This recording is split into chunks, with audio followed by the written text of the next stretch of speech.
Okay, do you guys remember this? Oh my gosh. Oh my gosh. Slowly, slowly. Ta-da!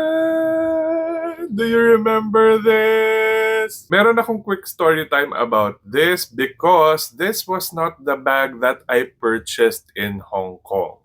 Okay, kung maaalala nyo guys, nagpunta kami ng Hong Kong, bumili kami sa Jellycat ng Bartholomew tote bag, yung kagaya ng bag ni V, and now, bag na rin ni Vice Ganda.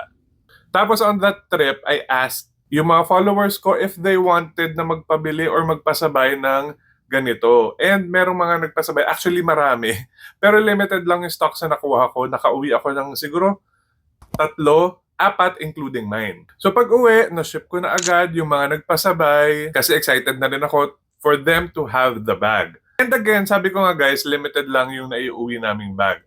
Pag uwi ko dito, may nag-message sa akin, someone very special to us, asking if pwede nang bilhin yung ganito ko. And since this person is very special, hindi namin siya mahindian, I had no choice. I had to sell my bag.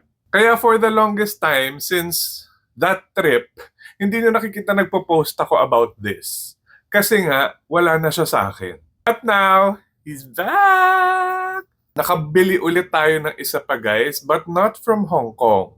I got this from another country, but it's the same. It's from Jellycat, legit and authentic. There, as you can see, may tag. Jellycat yung zipper.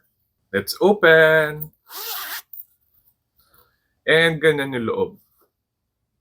Very authentic.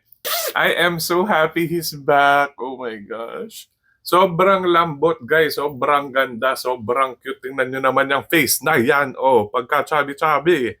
Anyway, guys, just like in Hong Kong, meron akong 2 extra na ganito. But just to be clear, I'm not giving them away. I'm selling them again. So kung meron sa inyong gusto ng ganito, yung kagaya ng bag ni V and ng bag ni Vice, PM me kasi limited nga lang siya. So far, 2 lang yung meron ako.